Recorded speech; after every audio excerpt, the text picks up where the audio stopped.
Hello there. I'm Scotty. You're not, and welcome back to Tubi Tuesday. I don't know what to do with my fingers.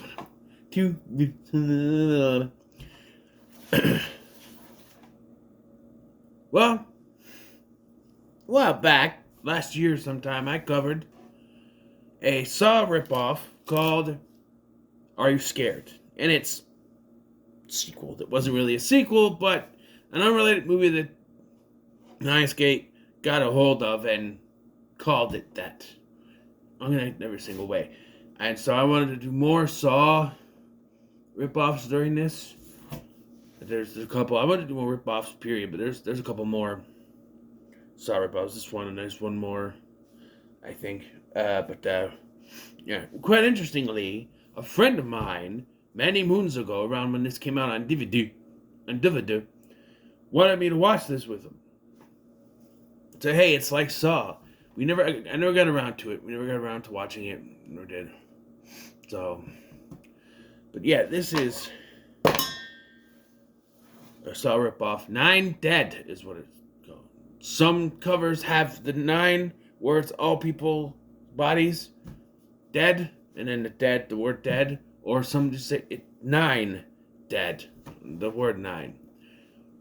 Either way, actually, it's technically right. By the end of this movie, there is 9 people dead.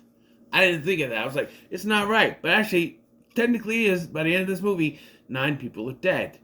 But the cast of this movie is babbling at me. Like, if you go out on Tubi and you click on it, you immediately see Melissa Joan Hart. You see Melissa Joan Hart in a horror movie, you think, how the hell did this happen? And then once you start watching the movie, you go, oh, I know exactly how this happened. You see the cast going. We get Melissa Joan Hart. We get William Lee Scott, who I know from Steve Harvey show, who's Bullethead, who's also an older version of the bully kid in Butterfly Effect. And I swear I know the guy who played Christian, John Cates. Is that who I think it is? Was he in Google? And I swear he was Buck Jacoby. I might be wrong. And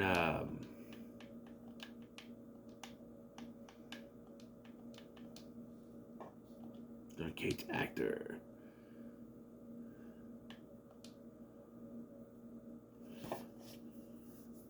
That doesn't look.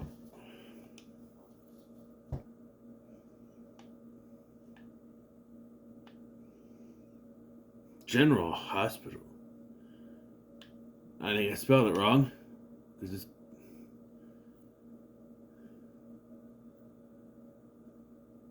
Says John Cates. Maybe there's more than one John Cates, because this one. No. It's showing me someone else.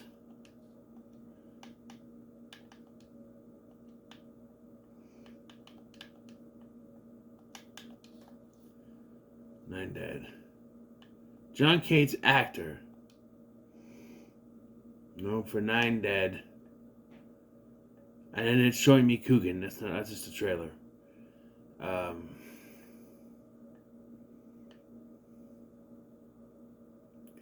Coming 9 Dead. He was on One Tree Hill, but I guess he's not Buck. From that, I don't know.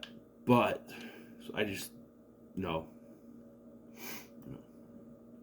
The other actors I didn't recognize. And then there was one name that I popped up that John Terry, who was Jack Shepard's father on Lost, Christian Shepard. And I went, well, he's the killer. And as soon as the killer walks onto the screen and starts talking, I'm like, son of a bitch, that's John Terry's voice, because they needed a guy with a deep voice like Jigsaw. So he starts talking, do you know why you're here? I'm like, that is John Terry's voice. Yeah. So I enjoyed this for what it was until the ending. The ending is one of the most bullshit endings to get what the production company wanted. Because I'm not going to talk about it when we get to the end. But if you know who were behind this film, production company, everything, you will call this ending bullshit to serve their purpose. Okay? So we have 9 characters here. All right. These 9 characters who we find out they're all kidnapped. We have Christian, the petty criminal, the guy who I thought was Buck but is not. Jackson, the police officer, is William Lee Scott's character. Leon, African American. He's the only African American character. And a illegal gun seller. Sully, basically discount Aaron Taylor Johnson. Oh my God, he looks just like Aaron Taylor Johnson. He showed up, I'm like, is that Aaron Taylor Johnson? Aaron Taylor Johnson didn't look like that in 2009. He was kick-ass at this point. He didn't look like that. He looks like Aaron Taylor Johnson now. Black hair, ponytail thing, beard. Yeah, he looks like Aaron Taylor Johnson now. Not from 2009. Now. Kelly, that's this is Joan Hart's character. She's a district attorney, a lawyer in LA County. Coogan, who is a pedophile and a R-wordist. You know what I mean. Father Francis, who is a priest, obviously, Father Francis. Eddie, health insurance executive. And Young Chan, a Chinese store owner, who does not speak English and is one of the most baffling things. Why was it written to the script? Why does she not speak English? Because there are points where, like, well, she has to point things out so she can conveniently speak 2 words English, which are lawyer and word. Those are the 2 important words to know in English, I guess. They're not, but I'm just saying. Yeah. And we see, like, people getting kidnapped, and it's the most strange. Like, he's tasing them and using... Okay. Hey, he's not even in the cast list, by the way. Yeah, he was in the opening credits, but he's not here. Daniel Baldwin is in this movie for 5 fucking seconds and then disappears. He's not even on the cast list. He never shows up again. I thought perhaps he was a cop because he was with Jackson when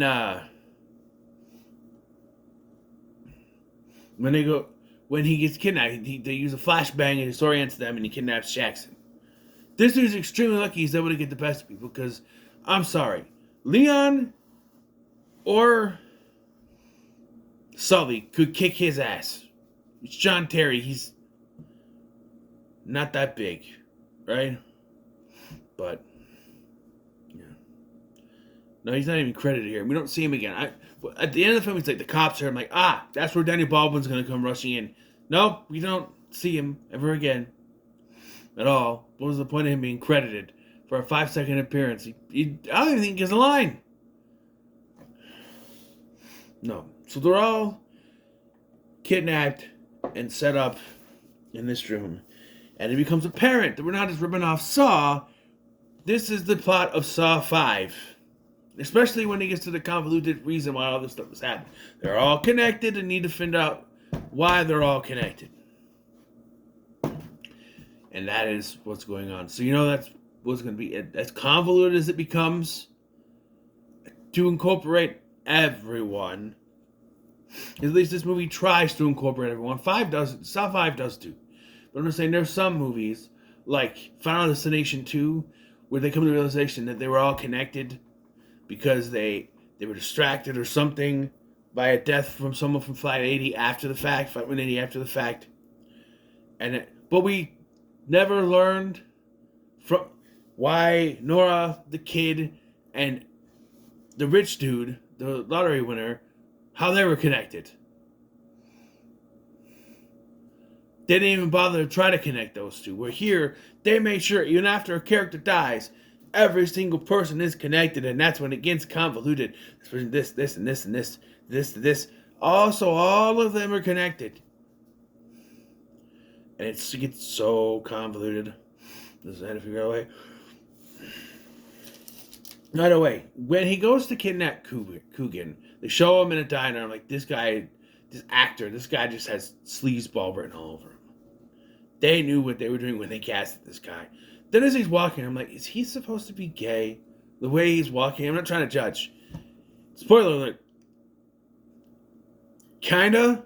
The way he acts and the way he moves and does his thing. They're overtly trying to tell you that he is gay. And even when he confesses that he's a pedophile, he's like, was it boys or girls? And I'm like, he's like, does it matter? Doesn't to me. And I'm like, but if he's gay, he's clearly going for the male, right? He wouldn't. I don't know. I don't know how the mind of a pedophile works. Maybe it's just he doesn't care. I don't know.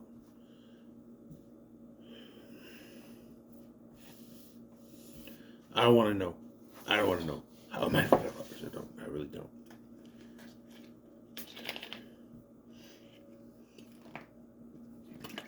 If psychiatrists knew how their minds works, they might be able to fix them. Or, I don't know, fix them, but figure out stuff? I don't know. So, they're all handcuffed to pipes. And as I'm watching this, it's clear that there was not much budget. The budget, $2 million. Yeah, I can tell. Because there's not a lot of shots out of this room other than the initial kidnappings, which take place either in like some place they shot, like a diner or on the street or walking out of a building. And even with some of the flashbacks they show, they're still just in those same kind of areas where it's just a random place.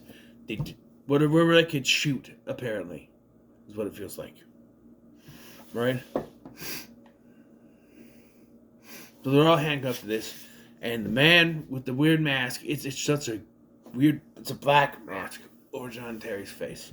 And you can tell from the facial structure, it's him too. It's like, they clearly made that for his face. So, yeah. So he says, you are all connected. There's one reason why you are all here. And you need to figure out why you're all here.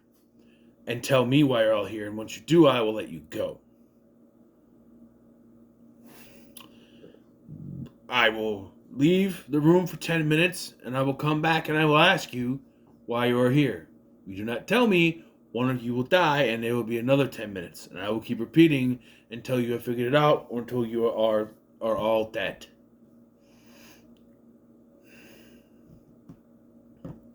So he leaves. And they just all sort of kind of go off on each other, because of course they would. Right? They start to introduce themselves, and he throws chalk in there. I'm like, is that supposed to be a hint? And when he threw the chalk in, I went, oh, his kid died. I got that from the chalk. And the chalk wasn't even a hint. I'm just that fucking smart, I guess. I was right, by the way. We'll get there. But, yeah. For some reason, I don't know if we were supposed to get something from the chalk. But, because the kid's not even a kid. He's found out that he was 20 years old. Anyway. And we find some connections. Christian once borrowed money from Sully, but paid it back.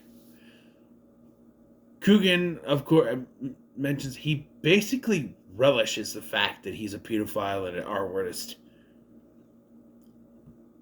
And has been in multiple prisons. Kelly and Jackson are former lovers, and this is a bullshit exchange where he's like, yeah, you guys were together, right? Yeah, until my wife found out because she was blabbing it. I'm like, so you are blaming her for your marriage? He does. He basically blaming her for his marriage going down the toilet. You were sleeping with her, right?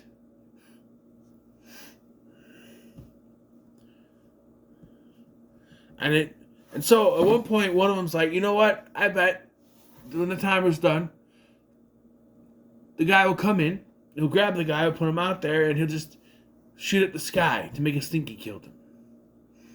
It's all a joke. They think it's all the cops, but Jackson reveals he's a cop and it's not the cops.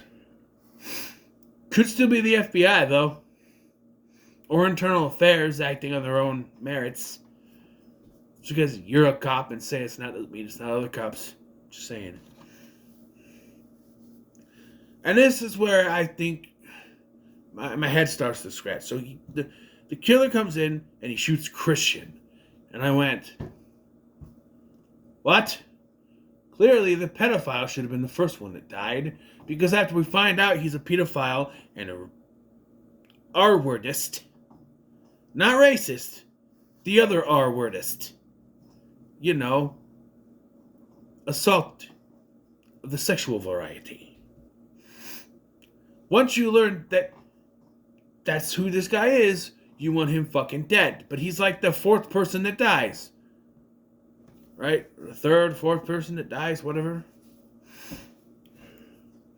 He stays alive for way too long for the guy that everyone wants to die as soon as you find out what he is. I feel like they did it on purpose. Like you have to watch this movie and you have to deal with this guy for all this time. You just want to fucking die. But no, Christian's the first to go. And the more I think about it, sure, we kind of already got his information. He borrowed money from Sully and paid it back. The problem is, there's a pattern at first where the killer comes in, he whispers something in their ears, telling them the reason why they're there, and then shooting them. And this happens to him, to Coogan, the Chinese lady, and to... Look.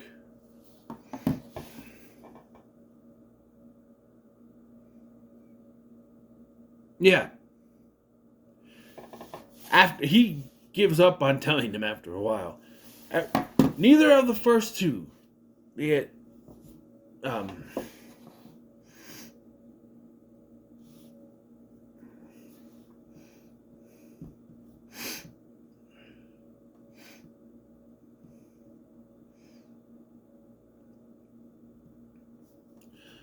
Christian or Coogan, no one says, "Oh, it's this." No, they make, "How am I supposed to know that?" or something is what Christian says.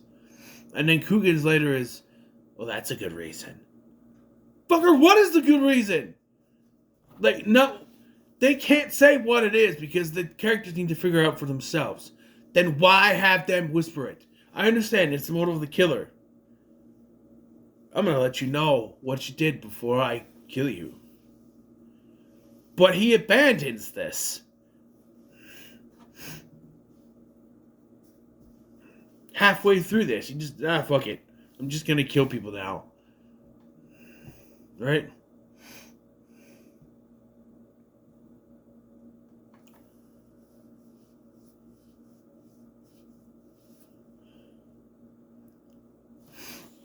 So,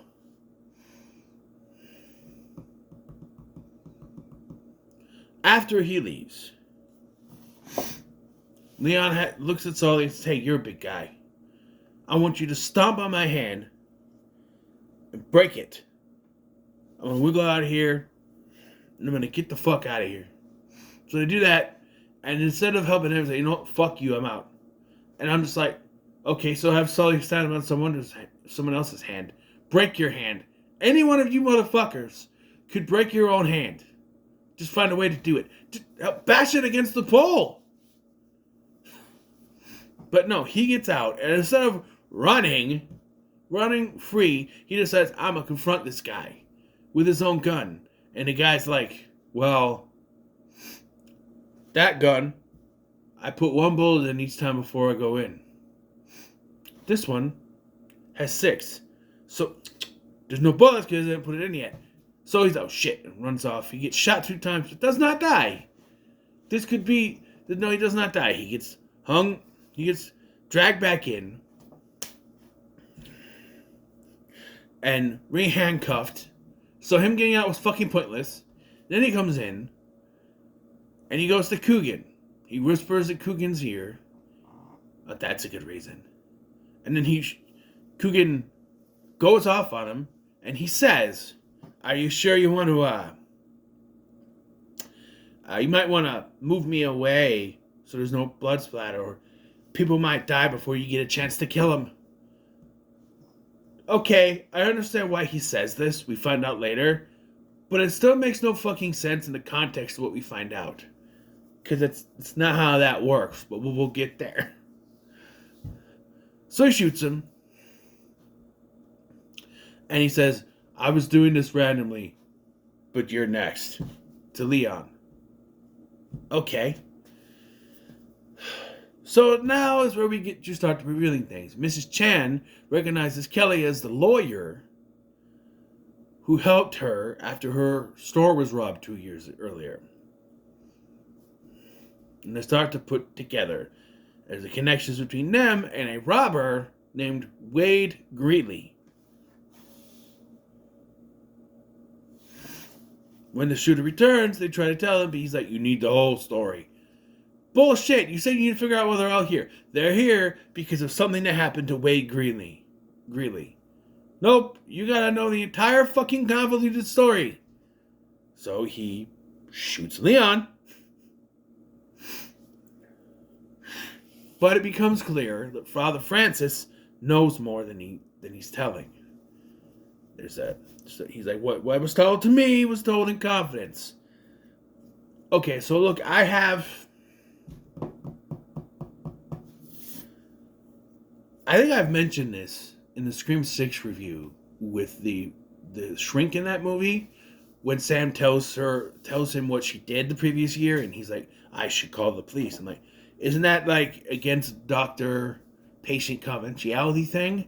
And here, like, there is something that was told to this priest, and he's kept it to the cloth because it is a vow to God that all confidential, everything told in covenants to a priest must be held that way. I'm sorry, if I went into a confession that said, "Forgive me, Father, I have sinned. I just shot the hell out of a guy and murdered him in cold blood." I'm sorry.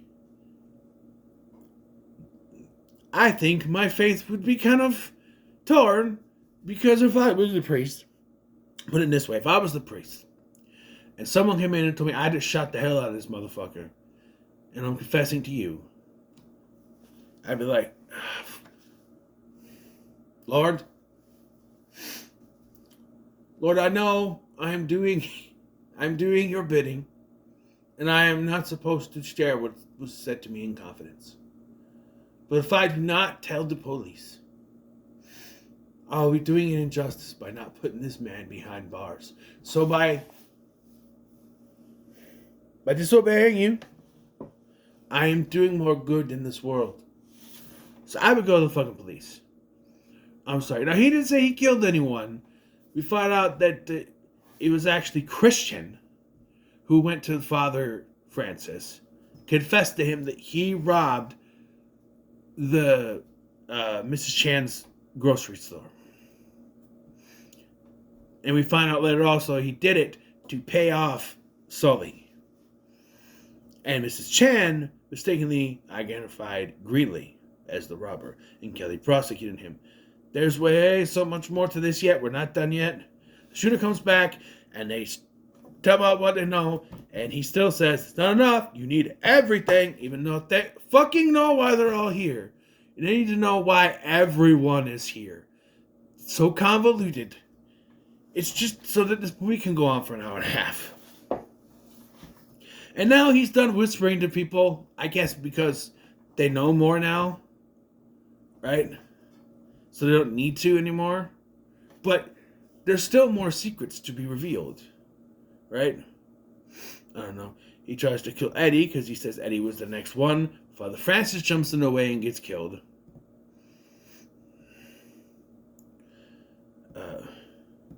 And so they think that this is Wade. Kelly calls out the name Wade, and he says he is not Wade. Once he leaves, Sully starts to realize that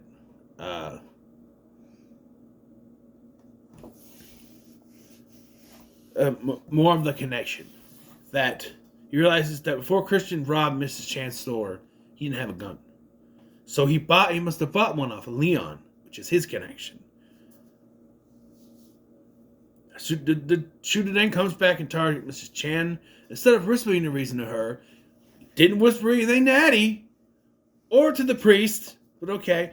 He gives her a piece of paper written in Chinese, and she pleads with him in Chinese. I was supposedly revealing it in Chinese, so if you spoke Chinese, you know what it is. Viewers will understand Chinese before being shot. Kelly then tries to use her son as leverage, I have a son, please. Please, he needs his mother. But the shooter just goes nuts. Do not use your child as an excuse. Just goes off on her. And leaves. And then hints that Jackson is the father. And that brings out a whole new bag of can of worms. Kelly confirms that Jackson is the father of her son. Also reveals that she faked the evidence to convict Greeley. She needed to win. Which Jackson helped her falsify. So throughout this movie, they're telling stories that are unrelated to this. There's a story that Sully tells about an old man owned a pawn shop who wronged him, so he came back and he bombed the place. We didn't realize the guy lived upstairs in an apartment with his grandchildren. Leon tells a story about how he shot a dude in the dick, because that's what it looks like, in cold blood or something, and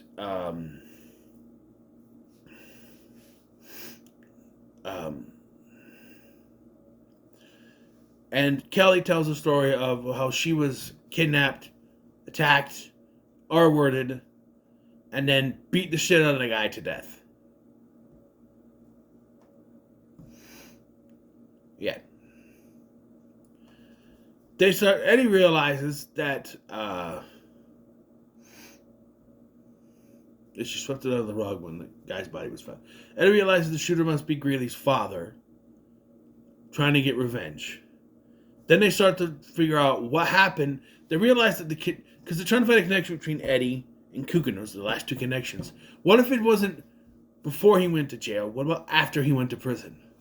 The shooter returns, and after Sully sort of has this monologue about how I don't give a fuck what I did. I did it. And I'm proud of it, or whatever he says. So, like, he shoots him. And discount Aaron Taylor Johnson is dead now. There's no remorse. Now we're down to three. Kelly, Jackson, and Eddie. And the three now struggle to figure out the connections for Eddie and Coogan. And then Eddie remembers, looking at blood, the statement made by Coogan earlier about, be careful about the blood splatter, or people will be dead before you get a chance to kill them. And surmises that Coogan was infected with AIDS. But AIDS doesn't work that quick. So even if they contract AIDS from his blood, they're not going to be dead before you have a chance to kill him. So that line makes no fucking sense. Pardon my French, but this movie pisses me off towards the end here. We'll get to it. No. And so Eddie surmised that because he's been in multiple prisons, that he was in the same prison as Greeley and R-worded him in prison, giving him AIDS, HIV, or whatever. He then realized that Greeley could have applied for an experimental drug that they had from his company, but he's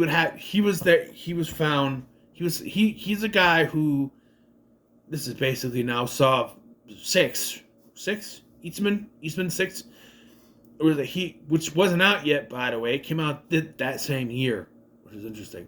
It was like where he's the guy that tells people no. They find reasons to not give people that the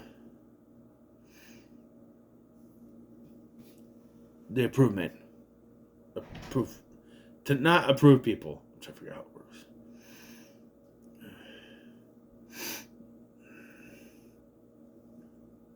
And so the connection is this. Okay? Here's the complete connection. Christian robbed Mrs. Chan's store.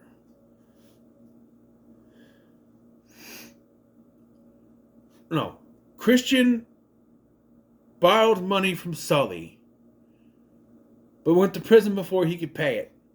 Got out of prison. Got out of jail. Still had to pay the money. Bought a gun from Leon. Robbed Mrs. Chan's store. Paid back the money. But then Greeley was falsely convicted because Mrs. Chen wrongfully pointed him out. Kelly falsified documents and evidence with the help of Jackson. So he went to prison and was R-worded by Coogan. And when he got out, he tried to get experimental treatment, but was denied by Eddie. And he confessed to the priest that he robbed the store, and the priest didn't tell anyone because of his oath. Now, out of all of these, what is the issue here? If the priest was not able to tell anyone about it, how did his father find out?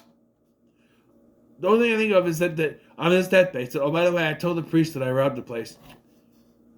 That I didn't. No, he wouldn't have, because it wasn't even him. It was Christian that robbed the place. So Christian robbed it. So Christian told. No, how would he have known? And he told the priest. There's so much convolutedness in this, right? How would Greeley's father have known that he told the priest if the priest has to keep it here and not tell anyone, and it's a secret, right? And I'm sure Christian's not going around bragging that he did it and told a priest. So I'd like to know. He and Christian should not be there because they wouldn't know it. It's so convoluted. It's so convoluted. But Greeley's father comes in, the killer, the shooter, whatever. And he agrees. They tell him what happened. He's okay, I'm going to let you go. I've already called the cops, so they'll be here anyway. And I'm releasing you. He releases Kelly first, which is a big mistake because she goes nuts. And steals the gun, shoots the guy, and then turns on Eddie and Jackson and shoots them. Turns out Greeley's father is wearing a bulletproof vest, and she shoots him in the head. But not before revealing that everyone has been watching, so they know who she is, what kind of person she is, and then she escapes. And the movie ends with her running, and they see the cops running out, and then credits. This ending sucks. This ending sucks. But this ending had to happen this way. I guarantee you it had to happen this way. Why?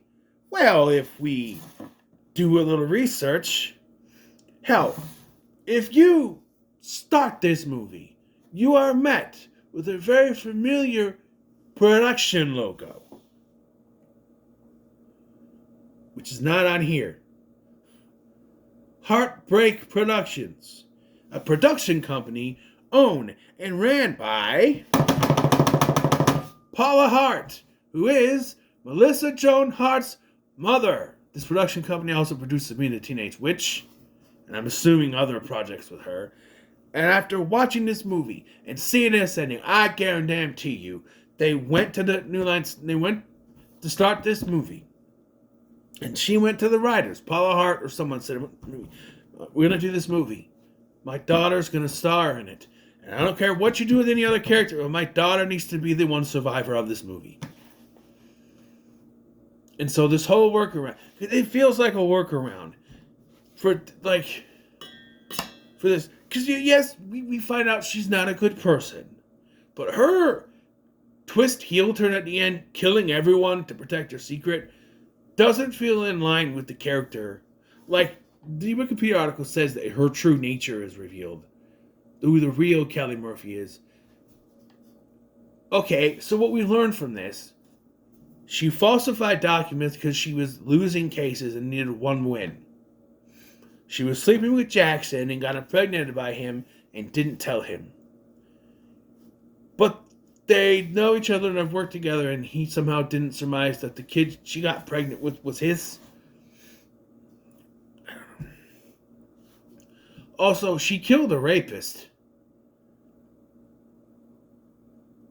That's a plus in my book. I'm just saying, the dude got what he deserved.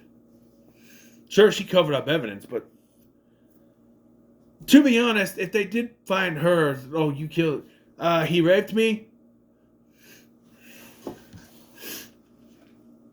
right? I'm just saying. But even be proof, she could go to the cops right then and be like, there's this guy, he raped me. I was able to get away and I beat the crap out of him. He's dead. And all they have to do is do a rape kit, find the semen that he undoubtedly left on her somewhere, and it's proof. And it's self-defense. And she would go free. Pretty damn sure. No, none of this indicates that she is some kind of psychopath.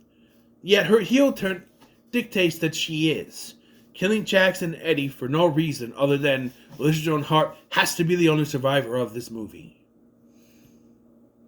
And she has to get away with it. I feel like that was also part of the thing. Like, she has to be the only survivor. Oh, and she has to get away with it. Whatever you do. Like, they came to her. Oh, we wrote it here. There's this. Oh, okay. She has to get away with it, though. Cops can't arrest her. She has to get away with it. That's what it felt like. It felt like this is a vehicle for Melissa Joan Hart, and nothing bad can happen to this character, and she has to get away scot-free. That's what it felt like. The fact that Melissa Joan Hart is the only survivor of this movie, of a movie her goddamn mother produced, I call bullshit. I call bullshit. Bullshit. Bullshit. Bullshit. Boo. Shit. Okay? So I'll give it it's stuck in the mud. It's stuck in the mud. That's what we'll do. It was stuck in the mud. Because I think up until the point where she has her heel turn and kills everyone, I think this movie is okay. But then it had to be... She has to be the only survivor. There's not even any production stuff on here. But that's just what it feels like to me.